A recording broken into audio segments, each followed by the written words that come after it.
अनेक वर्षांपासून गावठी दारूधंदे सुरू होते, मात्र पोलिसांच्या हाती लागत नसल्याने दारूवाले बिनधास्तपणे आपला धंदा करत होते. अखेर टोकावडे पोलिसांनी पहाटे रंगेहात पकडले.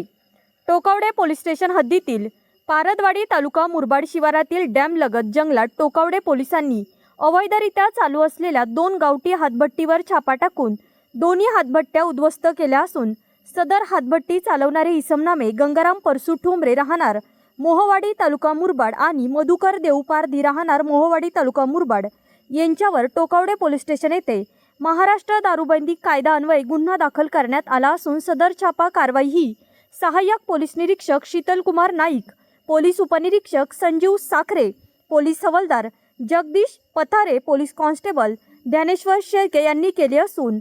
सदर छापा कारवाईमध्ये एकूण 1,05,000 रुपये किमतीचे गावठी हातभट्टीचे रसायन नष्ट करण्यात आले असून पुढील तपास पोलीस हवालदार बाळकृष्ण पारधी करत आहेत.